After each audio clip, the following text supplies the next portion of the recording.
Boa noite, iniciando mais uma das lives do IARGS, agora na Semana das Mulheres, essa semana tão comemorada no mundo todo, mesmo que de forma virtual, como a gente está se apresentando, dando uma boa noite a todos que estão entrando na live agora conosco.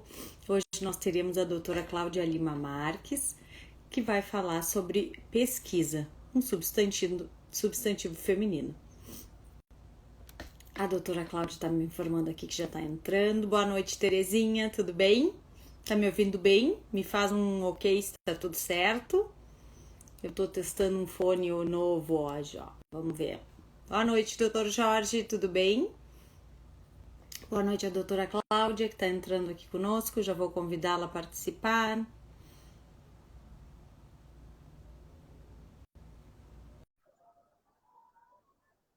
Já deve estar entrando aqui conosco. Lembrando então, boa noite, tudo bem, doutora Cláudia? Como vai, professora? Um prazer estar aqui. Mais uma atividade importante do IARGS nessa Semana das Mulheres, né? Exatamente, virou a Semana das Mulheres, né, doutora Cláudia? Tem o Dia das Mulheres, mas a gente já transformou na semana, no mês e no ano inteiro, né? Um cumprimento muito especial à colega e também à nossa presidente, professora Sulamita, né, que orgulha todas as mulheres gaúchas. É verdade, a doutora Sulamita é um orgulho mesmo para todas nós. Mas a senhora também é um orgulho. Hoje à tarde, quando eu falei com a doutora Sulamita, ela estava me contando da sua posse como diretora da Faculdade de Direito da URGS e disse que ficou assim maravilhada da quantidade de organismos internacionais que estavam participando e de várias autoridades, até da China ou de Hong Kong, ela não soube me precisar, que lhe parabenizaram e que foi uma coisa muito, muito, muito distinta e muito legal. E eu também queria dar aqui meus parabéns, a primeira mulher, né, a dirigir a Faculdade de Direito da URGS. Então, meus parabéns, é uma maravilha, é um orgulho para todas nós. Eu que agradeço, realmente é um grande orgulho e uma responsabilidade também estar junto com a nossa querida professora Ana Paula Mota Costa, que é minha vice, né? E nós duas representamos, então, a primeira diretora e a primeira vice-diretora em 120 anos da nossa querida Faculdade de Direito. É verdade. Para ninguém ter dúvida que é das mulheres a diretoria esse ano, né? Se uma não pode ir, a outra vai. Isso mesmo. É assim que é bom. Com certeza. Doutora Cláudia, hoje tu vais nos falar sobre a pesquisa, um substantivo feminino. Esse é o nosso tema. Sim. Mas antes disso, eu gostaria de dar uma breve uma lida rapidinha, assim, vou só resumir um pouquinho o teu currículo. Perfeito. Então, a doutora Cláudia é diretora da Faculdade de Direito, como a gente estava falando agora, da Faculdade de Direito da Universidade Federal do Rio Grande do Sul, é professora titular da URGS, pós-doutora e doutora pela Universidade de Heidelberg, na Alemanha, presidente do Comitê de Proteção Internacional dos Consumidores, o ILA, relatora-geral da Comissão de Juristas do Senado Federal para a atualização do Código de Defesa do Consumidor, advogada e árbitra. O que tu tens pesquisado, doutora Cláudia, ultimamente? Porque a gente sabe que a tua vida é baseada na pesquisa jurídica, na pesquisa científica, mas atualmente, assim, hoje ou nesse último ano, que foi um ano mais difícil para todos nós, foi um ano diferenciado, o que está se pesquisando? O grande tema, no caso das minhas pesquisas, é a proteção do consumidor, né, tanto nacional quanto internacional. Na parte nacional, nós estamos tentando atualizar o Código de Defesa do Consumidor no tema do superendividamento. É o projeto de lei 3515, que eu tive a honra também de ajudar na redação. A presidência era do eminente ministro Antônio Herman Benjamin, né, e estamos praticamente conseguindo. Esperamos que essa semana ou na outra, né, que é o Dia Internacional do Consumidor, esse projeto seja aprovado. Internacionalmente, a proteção agora é focada na proteção dos turistas. porque com a pandemia realmente se sofreu muito, né? Nós tínhamos, em matéria de turismo internacional, cerca de 1,5 milhão, né? 1,5 milhão de pessoas indo em todos os países do mundo. Inclusive, 45%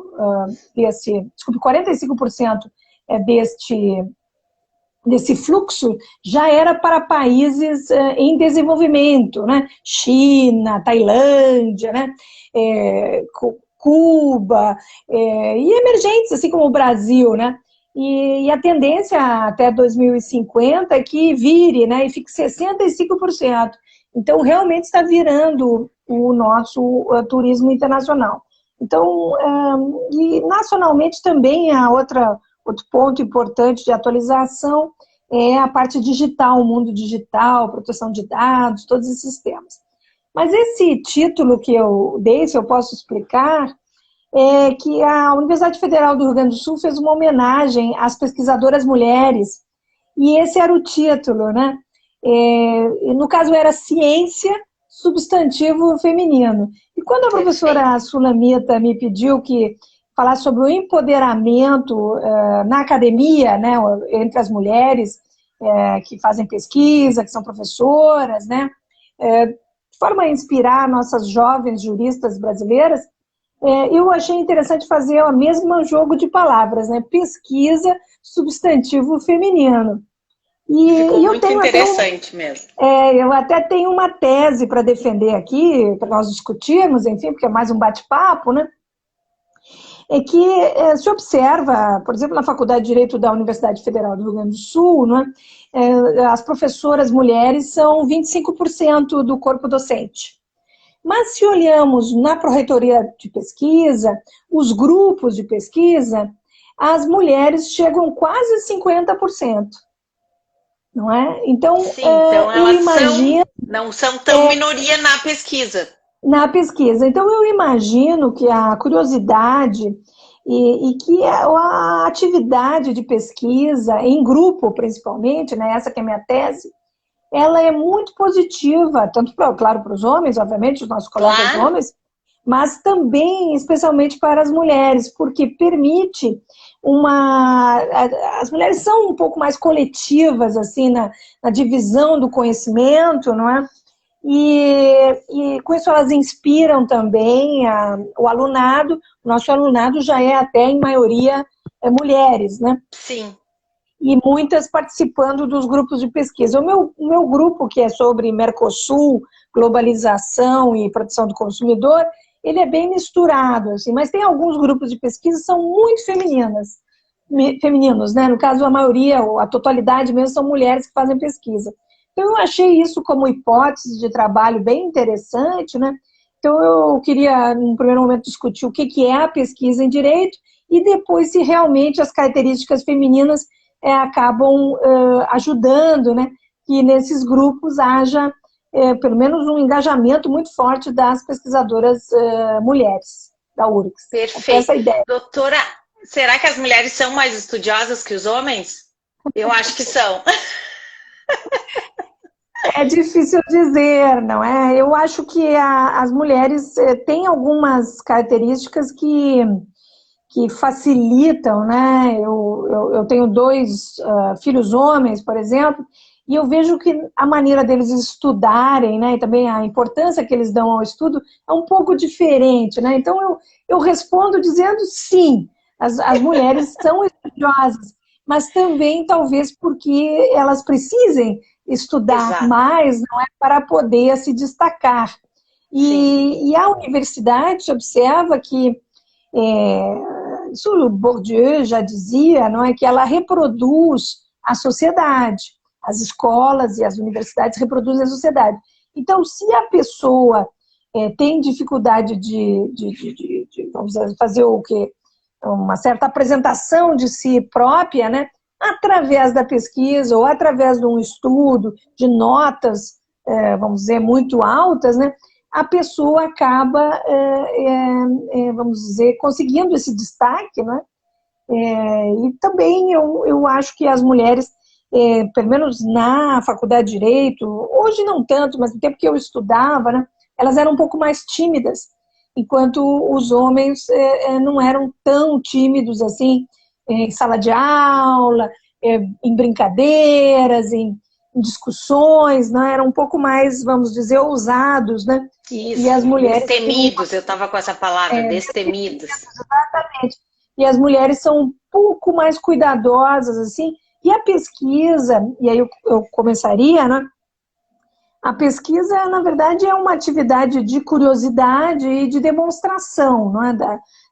Das hipóteses possíveis sobre aquele tema. E o direito, ele permite pesquisas históricas, pesquisas sobre temas atuais, não é? E que vão em todas as direções. Isso também é o bonito da pesquisa, né? Porque a minha curiosidade não precisa ser exatamente igual a curiosidade do outro. E o meu talento que vai aparecer, né, também não é igual ao talento dos outros. Claro. Então, a pesquisa é um campo que permite às meninas, né, brilharem e serem reconhecidas, né? E a outra coisa também, quando a gente lê um texto, né, eu sou editora de uma grande revista, né? A gente não sabe quem é que está escrevendo, porque inclusive agora é desidentificado, né? Então, diferentemente de uma prova oral, alguma coisa assim, que a impostação de voz, a presença, ou vamos dizer, a maneira como a pessoa se veste, tudo pode levar ao positivo ou ao negativo, no texto científico, ou no resultado concreto da pesquisa, isso tudo desaparece, o gênero desaparece, né? Ele pode estar como objeto da pesquisa também, né? Pesquisas feministas, mas não, ou de gênero em geral.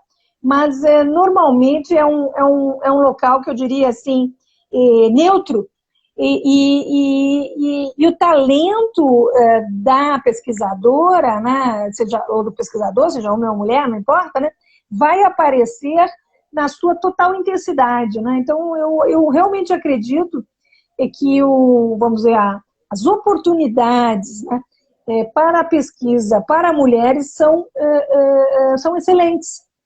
Assim como o concurso público facilita, né, a entrada de mulheres no serviço público em geral, né? A universidade, o concurso público é muito importante, mas também para juízas, promotoras, gestoras públicas,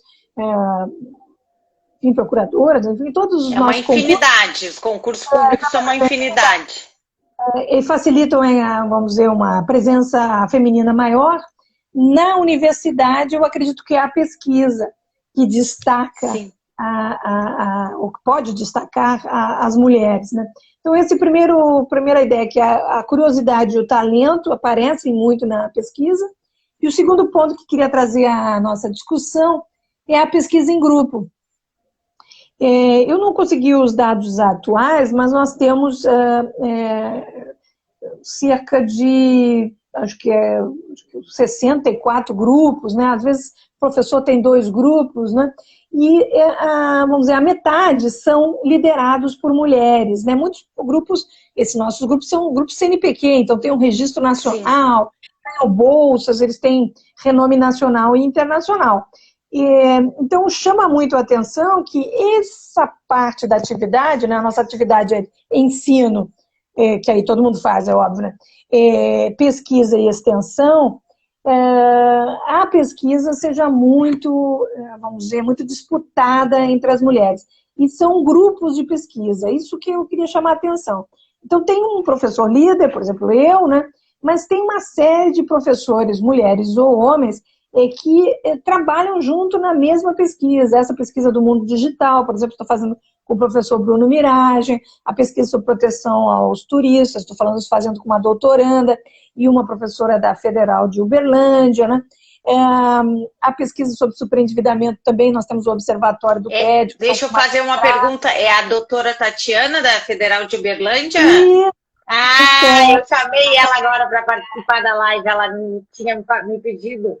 Mandei chamar ela agora, a doutora Tatiana. Ela é muito joia, muito querida. Ela era nossa doutoranda, hoje é professora, e continua fazendo a pesquisa. Ela tem o seu grupo de pesquisa, aqui em Porto Alegre nós temos o nosso, né? Isso sim é uma colaboração. Agora, online fica até mais fácil, né? Mas também, quando era à distância, nós sempre trabalhamos juntos, né? e no direito internacional, a professora Nádia de Araújo e eu fizemos vários trabalhos juntos, em Haia, inclusive, também. Então, a pesquisa em grupo, ela permite que vários professores estejam juntos no mesmo objeto, né, para fazer um livro, coisa assim. E os alunos aproveitam isso. E o último ponto que eu queria trazer na nossa discussão é que as alunas mulheres, principalmente agora na pandemia, que houve um certo baque, assim, um certo prejuízo da parentalidade, não digo só das mulheres, mas dos pais em geral, né, na produção. Só que a produção masculina aumentou e a produção feminina diminuiu durante a pandemia. Olha que interessante. Porque esses afazeres mais domésticos, assim, de cuidar dos filhos, homeschooling, aquelas coisas todas, geralmente fica para as mulheres, não há uma divisão 50-50, né, na família, né, uma família mais tradicional. Então, o que eu queria dizer é que a pesquisa em grupo permite as alunas mulheres, as pesquisadoras júniores, vamos dizer assim, mulheres, participar de atividades ou não participar.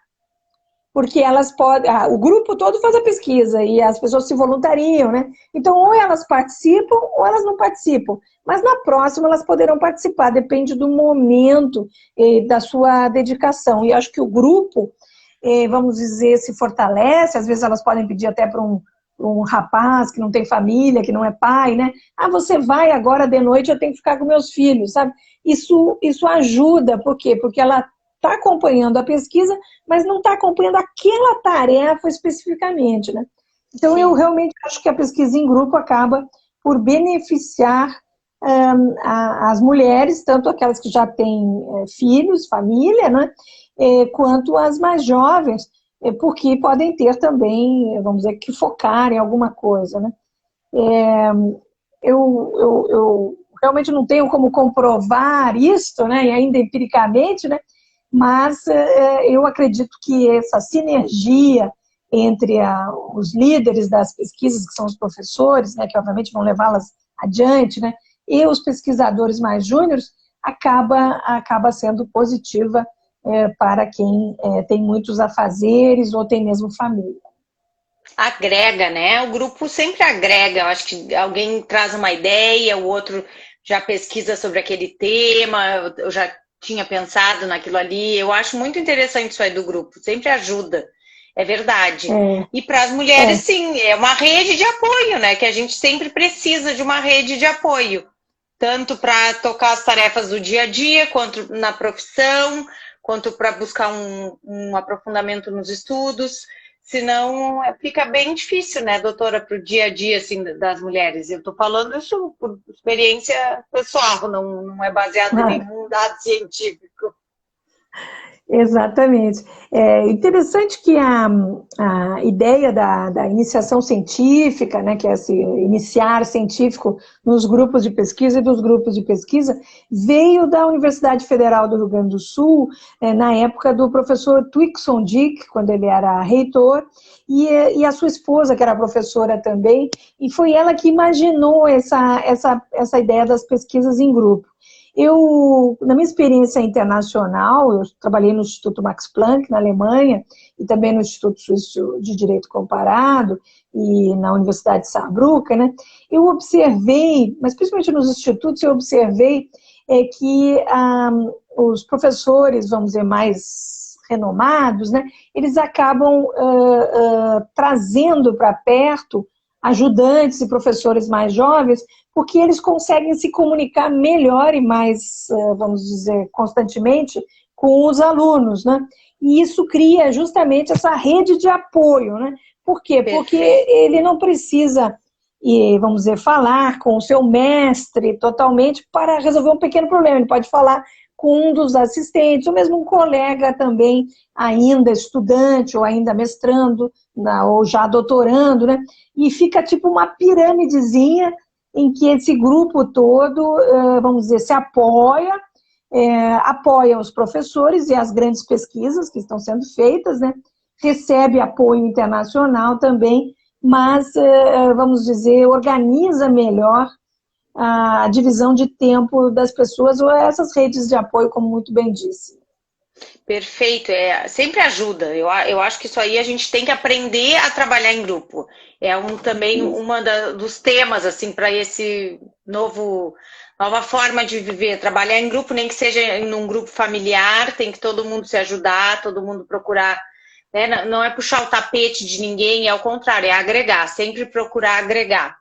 Bom, falando em agregar, vou lhe pedir uns minutinhos e vou falar quantos inscritos nós temos nas redes sociais do IARGS. Já temos no YouTube 608 inscritos, no Twitter 531 seguidores, no Instagram 2.672 seguidores e no Facebook 3.244 seguidores. Então, a gente sempre procura mostrar esses números para mostrar para todo mundo que está nos assistindo como tem aumentado o número de seguidores do IARGS e que o IARGS está cada vez mais digital. Temos o site www.iargs.com.br para acessar todas as palestras, todas as lives, tudo registrado lá. E também o canal do YouTube, onde fica tudo gravado. E as redes sociais, Instagram, Facebook, todo o material, né, de divulgação do saber jurídico está lá. Bom, doutora, registrando a presença da doutora Sulamita, que está nos assistindo, da doutora Maria Isabel Beck, que também está nos assistindo, e de muitos outros. No momento, a gente ainda não tem nenhuma pergunta, só elogios, saudações da subseção de Guaíba. Deixa eu olhar aqui para cima, vamos ver o que mais eu tenho aqui. O doutor Cassiano Cabral colocando parabéns à brilhante jurista e professora. A doutora Sulamita escreveu nosso aplauso às diretoras da Faculdade de Direito. E por aí vão os elogios. Então, agora eu passo a palavra novamente para a professora Cláudia. Sim, eu gostaria de pontuar, vamos dizer, a parte mais metodológica da pesquisa em grupo, né? Realmente, existem vários métodos possíveis para fazer essa pesquisa em grupo, né? Eu segui vamos dizer assim, uma mistura de duas influências brasileiras, que eu, vamos dizer, gostei muito de participar de grupos de tutoria, né? Na época fui tutora do professor Franz August Lippert, né? Fui monitora de classe também, né? Que é maravilhoso. E depois na Alemanha, nesse Instituto Suíço de Direito Comparado e no Instituto Max Planck, eu observei que os professores mais renomados, eles montavam uma sala assim grande e todo mundo sentava como se fosse uma aula, mas não era uma aula, na verdade era uma reunião de pesquisa. E nessa reunião de pesquisa, eles falavam, mostravam as dificuldades, mas nos diziam assim, olha, vai ter uma palestra imperdível do professor tal, ou nós vamos todos a um congresso lá em determinado local, né? E a gente ficava oriçado, não, mas eu preciso ir nesse congresso, né? Eu tenho que escutar essa palestra. E aí começava a animar a curiosidade, né? E uma dessas palestras, inclusive, definiu o meu tema de doutorado. Mas eles ainda discutiam a pesquisa, as dificuldades, os erros, porque nem tudo é um mar de rosas. Às vezes você esquece de colocar ali a fonte, né? Tirou uma fotocópia e não fotocopiou a primeira página, não escreveu a fonte. Depois vai quebrar a cabeça para chegar naquele documento, se ele não está online, né? Hoje está tudo online, graças a Deus. Mas a pesquisa também se faz, o aprendizado, né, também se faz com os erros. Imagine, né, tem um professor e um aluno sozinho na sala e o professor diz assim, você errou porque não copiou a coisa. Agora tem um professor e 20 alunos e 2 doutorandos, né? Bom, aí o professor diz a mesma coisa, você errou porque você não colocou a cópia. Então veja a multiplicação que o grupo traz. Todo mundo vai aproveitar do erro do outro e não vai fazer de novo esse erro, né? Então, vai aprender com aquele erro. Exatamente, a metodologia do erro e do acerto é isso, só que as discussões em grupo, não porque elas facilitam, hoje em dia a gente tem que poupar tempo, né? Elas facilitam que haja realmente uma multiplicação para evitar os erros. Aí quando, por exemplo, a pessoa não foi na reunião, eu faço reuniões semanais, né? Agora está de 15 em 15 dias em virtude da Faculdade de Direito. Mas se a pessoa não foi naquela reunião, Quando ela trabalhar em grupo com alguém que foi na reunião, esse alguém vai dizer, olha, professora, não deixa passar se não escreveu uma coisa aqui. Então, as coisas vão se multiplicando e o aluno vira professor do outro aluno. Por isso é muito importante, nós desenvolvemos essa metodologia que chama Sprechstunde, né? Que é a hora da conversa, a hora do encontro, em que os alunos podem perguntar coisas para o professor, podem perguntar para os outros, né? E isso ajuda muito. É claro que a pesquisa em grupo fica mais bonita, mais interessante quando ela é fisicamente em grupo. A gente está do lado, tomando um chá. Estava vindo isso na minha cabeça. Existe muita diferença ainda, né, entre uma reunião virtual, que devem ocorrer virtualmente, essas reuniões, e de uma presencial. Não tem como, Sem tem como dúvida, ser igual, não tem como ser a mesma coisa. Porque na presencial, até aqueles momentos anteriores e posteriores, Exato. Eles vão fazer uma amizade, vai haver uma colaboração, alguma coisa vai ser comentada, que é interessante também. Claro, um livro, uma coisa, a gente pode comentar Claro. do público, mas não é a mesma coisa, né? Não então, o que tem dado agora muito é justamente aproveitar o lado bom, né, da pandemia, que convidar professores de fora, que normalmente teriam dificuldade de agenda para voar para Porto Alegre, Sim, e eles por esse uma lado palestra, então o seu livro novo, né?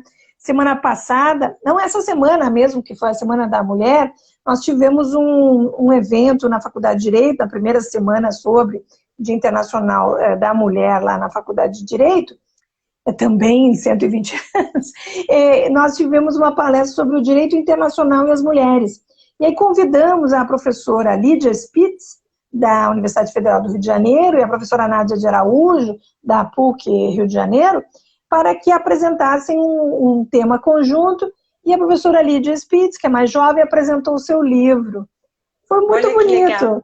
Sim. E nós não íamos conseguir essas duas pesquisadoras exatamente juntas, para um dia só. Na mesma data, né? No mesmo... então, aquelas 2 horas foram excelentes. E no público, também o mais interessante, que no público nós tínhamos professores do país inteiro, e até uma colega de Washington, que se interessou pelo tema e conectou, né? Então, isso é o bom, vamos dizer, da pandemia. Mas para os alunos é bem difícil. Eu queria trazer ainda, quanto à pandemia, mais um detalhe, não sei se posso continuar falando. Claro que pode. É que nós temos aqui na Universidade Federal do Rio Grande do Sul o Centro de Estudos Europeus e Alemães. Então, esse centro é conectado com 19 outros centros no mundo. E antes da pandemia, nós fizemos vários eventos, 14 centros vieram aqui, depois mais 5 centros, né? Então, nós tivemos todos os centros em Porto Alegre. E estávamos querendo abrir uma nova pesquisa, e aí eles não vieram, fomos nós que viemos, veio só um colega jovem, que é o professor Fernando Bordim, que estudou conosco, hoje é professor em Cambridge. E a gente queria começar uma nova pesquisa com Cambridge, sobre a nova cidadania. Estava tudo preparado, e aí veio a pandemia. E começar algo científico, né? Quando a gente não se conhece, porque eles só conhecíamos o professor Fernando, eu fui lá, conheci 2 professores, e nós tivemos num outro evento comum, conheceram-se mais 2, assim, conhecido mesmo, nós temos uns 5, lá e aqui, né?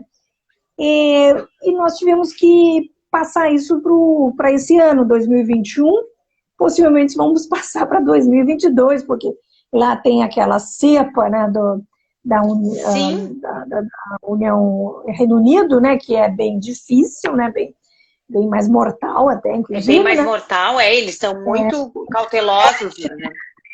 E a cepa brasileira, essa também, é terrível, nós não somos vacinados, né? Então, realmente, começar algo cientificamente, esse era o meu ponto, né? Se as pessoas não se conhecem, é muito mais difícil. Claro que é. E nesse ponto, não só para a pesquisa, eu acho que também está difícil para os alunos, vamos dizer, para os alunos novos, grupos novos de mestrandos, né? Eles até se conhecem, né? Mas é muita coisa online. Não dá uma proximidade, assim, uma maior, não digo nenhuma intimidade, que às vezes tu não precisa ter uma intimidade com a pessoa, mas é uma proximidade, né, um olho no olho, algum gesto, algum sinal que a pessoa faz ao vivo, assim, na presença, que não faz ali no online, né? Exatamente. E criam até empatias entre as pessoas, né? Exatamente. E os alunos se encontravam no bar, né? Isso. Na biblioteca. Sim, a biblioteca não se vai mais, né, doutora? Virou uma coisa... Fechado. Tudo online. Né? Nós conseguimos lá na Universidade Federal do Rio Grande do Sul um banco de dados alemão, que é o BEC Online, graças a esse CDA. Então, temos a Rhine Online, temos o BEC Online, temos a RT Online. Então, temos um bom grupo de dados online. Mas, vamos dizer, para os alunos também é uma posição difícil, né? E na pesquisa também é uma posição, vamos dizer, de maior dificuldade, né? Mas, de qualquer maneira, eu acho que nós estamos até que nos adaptando bem, né? Sim, acho que no geral estamos nos saindo bem. Eu digo nós, a sociedade, todos os alunos de colégios, de faculdades, não... É que é aquela coisa, né, doutora Cláudia, não tem remédio, remediado está, e a gente tem que fazer do jeito que dá. Não tem outra maneira. É o que eu penso, assim, que eu às vezes penso, não quero mais pensar em nada. De tão nervosa que eu fico. A situação realmente é difícil e tende vamos dizer, a prolongar-se, infelizmente, né? Sim. Mas esperamos, hoje mesmo, eu estava vendo os dados de mais de 2.300 mortes por dia no país. Impressionante, assim, esse número, né? Enfim, 270 mil pessoas, realmente é uma tragédia. É uma tragédia, claro. Grande e desafio. Parecia que estava melhorando, era uma ilusão. A gente teve uma ilusão que estava melhor, que voltavam às aulas, mas não, felizmente não. Mas o que eu queria lhe perguntar, doutora, agora não é muito das mulheres, mas assim, a Faculdade de Direito está fazendo alguma coisa para receber os estudantes? Eu fico pensando, quem está ingressando num curso de Direito agora, imagina, que dificuldade. Isso sim é uma dificuldade. Tem alguma programação, alguma coisa para auxiliar esses alunos novos? Não digo nem os mestrandos, né? Porque esses já estão acostumados, mas quem está lá, passou no Enem e está entrando agora. Que difícil. Nós criamos na Faculdade de Direito uma comissão que chama Comissão do Pertencimento, né? Que tenta fazer essa inclusão dos alunos, né? E essa comissão sugeriu uma calorada online, né? Então fizemos uma recepção onde apresentamos todos os, vamos dizer, as divisões da faculdade, a biblioteca, os nossos bancos de dados, as comissões. E nós temos uma associação dos alunos, que chama Alumni, né? Os egressos. E eles, então, ofereceram um mimozinho para os alunos, que eles tinham que tirar na Faculdade de Direito. Está lá o mimo, porque poucos puderam realmente retirar. Conseguiram isso lá. Mas está guardado para eles, quando tudo retornar, receberão. Então, foi uma festa online, em que a comissão de pesquisa, a comissão de graduação, tivemos também uma técnica que explicou como é que faz nas aulas online. Nós temos um sistema, as universidades federais, que é o MF-Conf, né? Tem outras opções também, o Teams, etc., mas foi explicado para eles esses detalhes e também vamos dizer, a riqueza dos nossos websites. Agora, eu devo cumprimentar, não é? A Universidade Federal tem feito muitos vídeos dos nossos funcionários explicando as coisas. Como é que faz matrícula? Sim, para acessar, claro. Porque a pessoa tem que acessar, né? Como mais ou menos no YouTube da URGS, né? Então você tem uma dúvida, como é que eu faço isso? Aí você clica lá no YouTube. Tem que ter um tutorial, exato, tem que ser. Tutoriais, né? E, inclusive, Para os professores, estamos também fazendo tutoriais, né? Porque é óbvio que os professores se adaptaram, né? Mas a Claro. gente não é expert em tecnologia, Não. então precisa de uma certa ajuda, né? Também é interessante que esses cursos de recepção, assim, né, que se faziam naturalmente, né, para diretor, por exemplo, não tinha curso para ser diretor, e agora eles fizeram um curso online. Nós vamos todos, os diretores, nós Todos. vamos ver como é que é a universidade, tudo, né? E eu estou achando ótimo, porque realmente é difícil saber qual é o setor, né, Claro. que cada coisa. Bom, aí você vai telefonar para a universidade está fechada. Tá fechado, sim. Né? Então, claro, alguns setores fazem aquele CIDAM, né? Principalmente para os alunos, né? Mas muitas vezes realmente está fechado, e tem que estar fechado, porque a bandeira é Sim. preta, né? Então, Não não, tem outra maneira. nós precisamos muito dessa ajuda online, está sendo excelente, né? Então, eu diria aos nossos calouros, visitem o site da Faculdade de Direito e os nossos tutoriais que estão ali à disposição. Perfeito. Para serem recebidos todos online. É tudo no modo digital. Tem que ser. É o nosso futuro presente, vamos dizer assim. Não tem. O que era para ser lá no futuro virou presente total. Bem, eu gostaria de Continuando. trazer mais um detalhe sobre a pesquisa, né? A pesquisa, talvez, pesquisa você faz toda a vida, né? Os advogados Sim. fazem muita pesquisa para os pareceres, para as peças, né? Mas na universidade, geralmente se começa a pesquisa nessa iniciação científica. E ela tem um grande congresso, né? Esse ano passado, esse congresso aconteceu online, mas não foi competitivo. Nos outros anos ele era competitivo, a gente ganhava prêmios, né? Os alunos, não era a gente, mas os alunos Sim, ganhavam sim. prêmios, né? Destaques, concorriam, o prêmio até era um computador, um tablet, eram prêmios de verdade, assim, né? Claro, claro. Bonitos para poder melhorar suas pesquisas, né? Mas mesmo que seja diferente nesses anos, eu incentivaria, principalmente as juristas mulheres, né, que é o nosso foco do dia de hoje, né, a participar da iniciação científica e perguntando aos professores e professoras se não gostariam de orientá-la, né? Essa iniciação científica que foi pensada na URGS, justamente pelo reitor Twixon Dick, né, saudoso reitor, era para que os estudantes simulassem o que eles poderiam fazer se fossem professores, né? Então, realmente, esse congresso, né, ele vai ter que fazer um pôster, colocar as ideias ali organizadinhas, né? Ele tem 10 minutos para falar, ele tem que testar a oralidade, não é? E se ganhar esses prêmios, eles escrevem um artigo, porque não precisa escrever o artigo antes. Faz só um resuminho, assim, um abstract, mas depois ele poderá colocar essas suas ideias, a crítica geral. Então é mais ou menos o que um professor faz, né? O professor pesquisa, ele vai nos congressos, ele apresenta as suas ideias para os outros, recebe críticas, recebe, vamos dizer, também aplausos, é claro, né? Mas ele vai evoluindo aquela ideia e depois ele escreve aquela ideia, né? E fixa aquela ideia. Então, é uma espécie assim de preparação para ser professor, né?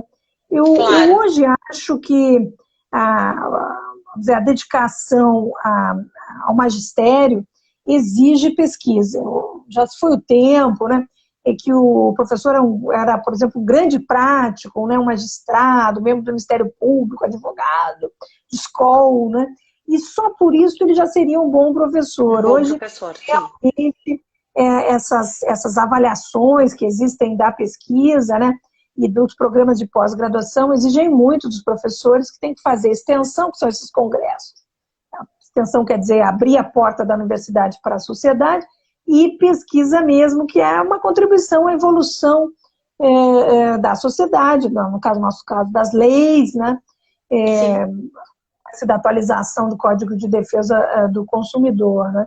Então, realmente, a pesquisa virou quase, eu diria, quase obrigatória, né, para quem quer se dedicar ao magistério, né, superior, no caso do direito. E, e começar na iniciação científica é um bom teste. Eu mesma... Até para ver se vai gostar da carreira, né, doutora? Né, professora? Exatamente, né? Então, eu mesma descobri que eu gostava de ser professora, trabalhando lá com o professor Lippert e o seu grupo de tutores, né? Dando aula para os meus colegas, né? Vamos dizer assim, né? Claro, é. Um copinho no bar e ficávamos trocando impressões e dificuldades e soluções, né? E aquilo eu achei tão enriquecedor, eu aprendi muito também, porque o professor aprende, né? Sim, então, tá sempre aprendendo. Eu digo, isso aqui é uma coisa que eu gostaria de fazer. Eu tive a oportunidade de ir para a Alemanha, e aí, é claro, vem a minha carreira, né? Mas eu sugeriria às juristas que estão iniciando, e também aos rapazes, né? Que se têm vontade de depois serem professores, que tentem a iniciação científica, se aproximem dos grupos já existentes, ou ajudem seus professores a formar novos grupos nas universidades, e aí vão desenvolvendo seus talentos. Também é uma forma depois de procurar um mestrado, um doutorado, tem que ir conhecendo, né, todo esse time da pesquisa para poder depois se aproximar dos cursos. Também é uma maneira de fazer isso, né, professora? Perfeito. No grupo de pesquisa vai encontrar mestrandos, doutorandos, professores que já estão, vamos dizer, estabelecidos, né? Especializandos. Os cursos de especialização eu também acho muito bons para se aproximar do magistério. Porque o curso de especialização, ele é mais fácil de entrar, um pouquinho mais fácil, não é tão mais fácil, mas é mais fácil. Sim. Porque o mestrado e o doutorado, como no caso da Universidade Federal do Rio Grande do Sul, são gratuitos, nós temos 400 inscritos, né? Assim, para um. E a especialização permite ter aula com os mesmos professores, até alguns outros diferentes, que também é muito bom, mas de uma maneira mais, vamos dizer, mais passiva, né? Porque o mestrado e o doutorado, quem dá geralmente as aulas são os próprios mestrandos e doutorandos, né? O professor dá uma pequena contribuição mais crítica, né? Então, sair direto da graduação para o mestrado e o doutorado pode ser um pouco demais. Então, nesse sentido, eu sugiro, né? Faça a iniciação científica, já faça uma especialização ou junto com o mestrado. Na URGS nós temos, junto com o mestrado, até um diploma binacional com a França, que é uma especialização em direito dos contratos de consumo francês, né, e europeu. E então ele é mestrando e faz essa especialização junto, né? Isso é muito bonito. Ele vai ganhando ali, sem dúvida, 1, 2 anos da carreira, né? Porque hoje muitas universidades exigem pelo menos a especialização. Muitas já exigem mestrado, e o caso das federais, da rede de federais, se exige o doutorado, né? Então, isso são anos e anos de estudo. Sim, não é uma coisa que de uma hora para outra a pessoa está pronta, né? São muitos anos de estudo, realmente. 2 anos. Tem que anos, galgar esses degraus, né, doutora? Tem isso. O mestrado são 2 anos, o doutorado, no mínimo, 3 anos. Sim, eu queria dizer, né? No mínimo, né? Porque pode demorar um pouquinho mais. Exatamente. Então, realmente, a minha sugestão seria começar com uma especialização, que na verdade são 1 ano de aulas, né? E escrever uma tesezinha. Se gosta de escrever, vai adiante, né? Vai o mestrado, vai o doutorado. Sim. Mas, vamos dizer, é uma longa caminhada, tem que começar com o primeiro passo. Tem que começar de algum lugar, exatamente. Tem que começar com o primeiro passo. E eu ainda me atrevo a dizer que o primeiro passo são os grupos de pesquisa. Sim. Desde a faculdade. Dentro da faculdade é um ambiente protegido, vamos dizer assim, como eu disse. Sim. Os alunos participam no que podem, no que sabem também, porque às vezes o aluno não sabe tanto, não. Então ele tem que ir devagarzinho, né? Entrando na matéria, fazendo suas leituras, né? Para evoluir. Na Universidade Federal do Rio Grande do Sul, além da pesquisa, nós temos grupos de estudos, que também são os mesmos temas, sabe? Então, você pode fazer a pesquisa e fazer leitura, estudar, né, aquele tema para se aprofundar. E isso tem dado muito certo, porque realmente nos grupos de estudos são os doutorandos, os mestrandos, os professores jovens que aparecem mais, né? E também colocam à disposição os seus temas de doutorado, né, que são sempre muito interessantes, assim, instigantes, né, que são contribuições. Claro, instigante, sim. Né? Fica uma pesquisa, vamos dizer, de ponta, né? Pesquisa no limite da ciência. Isso ajuda os alunos mais jovens a dizer, eu quero fazer isso também. Sim, eu me interesso. E eu acho que a gente tem que aprender também a pesquisar, né? Uma coisa existe toda uma técnica, tu tem que aprender a pesquisar, a escrever daquela maneira correta para aquele tipo de trabalho. Então, são todas coisas que a gente tem que buscar aprender. Às vezes, tu não aprende só fazendo a faculdade. Tem que se aprofundar um pouquinho mais, né? É verdade. Os currículos atuais, eles têm metodologia da pesquisa, metodologia da pesquisa e do estudo. Não me lembro bem como é que é o nome da cadeira, mas é sobre metodologia, né? O método é caminho, então esses caminhos são dados. Agora, eu particularmente acho, e também considero, né, que a gente aprende a pesquisar pesquisando, né? Exato. Eu noto, né, às vezes eu mesmo quero fazer uma pesquisa sobre a jurisprudência de um tribunal, ou a tendência atual, né? Eu faço uma pesquisa e os meus alunos também fazem a pesquisa. E eles acham coisas diferentes do que eu achei, né? E a gente se complementa. Eu também acho coisas que eles não acharam, né? Porque tem aquelas palavras-chave, então tem toda essa técnica, né, da pesquisa que a gente aprimora com o tempo. Na pesquisa em grupo, o bom é isso, porque a gente faz uma reunião e já decide a metodologia. Nós vamos pesquisar essas palavras-chave: turista, turismo, estrangeiro, transporte aéreo, transporte marítimo, não sei, já dá todas as chaves de pesquisa para eles. Eles vão lá no computador, bate e vem um monte de resultado, né? Então, isso facilita um pouco o iniciante, né? Mas eu realmente acho que, como, vamos dizer assim, tem que estar na chuva para se molhar, para aprender, para errar, para evoluir, né? E com o tempo se tornam excelentes pesquisadores. Eu tenho muito orgulho de muitos dos alunos que passaram no meu grupo de pesquisa.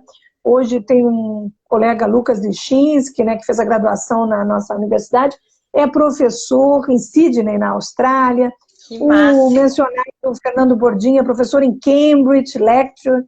Nós temos muitos diplomatas, professores famosos no país inteiro, né? Bruno Mirage, por exemplo, esteve no meu grupo para minha honra, né? E tantos outros, Fabiano Menck, que bonito, que lindíssimo isso, a professora Lisiane Ode, né? Isso realmente muito engrandece o próprio grupo, né? Eles continuam colaborando com o grupo, e isso realmente é muito bonito, assim. O grupo de pesquisa e esse ambiente um pouquinho mais protegido, acho que permite talentos aparecerem fortemente. Perfeito. Doutora Cláudia, estamos atingindo ali o limite da 1 hora, 60 minutos. Eu não sei se tu queres falar mais alguma coisa, mais uma colocação, ou já queres finalizar? Eu gostaria de, já aproveitando, a finalizar nesse espírito, assim, da pesquisa como uma possibilidade de desenvolvimento dos talentos femininos, né, das juristas mulheres. Eu acho que nós ainda já evoluímos muito, mas ainda temos muito que evoluir, né, principalmente nesses espaços de poder, não é? E a pesquisa, ela pode dar uma contribuição, sim. Eu acho que o olhar feminino, ele é um olhar diferenciado. Nós nos importamos, às vezes, mais com a técnica, com os detalhes, né? Os homens também trazem capacidades diferentes e interessantes. E o importante é não, vamos dizer, não deixar de superar a timidez e participar desses grupos de pesquisa, quem sabe se dedicar depois ao ensino do direito, não é? Porque é uma profissão muito nobre, é uma profissão que engrandece as outras profissões mais práticas, né? Eu mesmo sou advogada, com muito orgulho, né? E professora, eu acho que funciona muito bem essa ideia que a melhor prática é a teoria, né? E a teoria é a melhor prática também. Então, seria essa a minha mensagem, agradecendo muitíssimo a minha professora, Sulamita Cabral, nossa primeira professora concursada da Universidade Federal do Rio Grande do Sul, professora jurista mulher, né, que tanto nos orgulha, agradecendo muito o convite para estar aqui. Professora Cláudia, quem agradece somos nós, sempre palavras maravilhosas, um brilhantismo. A Gisele Cabral está colocando aqui que a professora Cláudia é uma inspiração para todos nós, e ela tem razão, é verdade. E é uma simpatia também a professora Cláudia. Muito obrigada pelo seu precioso tempo, que eu sei que é bastante ocupada e está sempre pesquisando e trabalhando bastante, mesmo durante a pandemia. Agradecer a todos que nos prestigiaram nessa noite. E lembrando que as lives do IARG seguem on, como se diz agora. E na próxima quinta a gente vai ter live. Estamos ainda decidindo quem vai ser o palestrante. Tá certo? A doutora Sulamita está colocando aqui, ó. Parabéns, professora Cláudia, pelo talento e pelo incentivo. Muito obrigada, professora. Vamos desligar, então. Eu acho que essa parte a gente não treinou, mas eu desligo de todo mundo agora. Não tem mais eu me tirar da live. Tá bem? Tchau, tchau, então. Uma boa noite. Boa noite.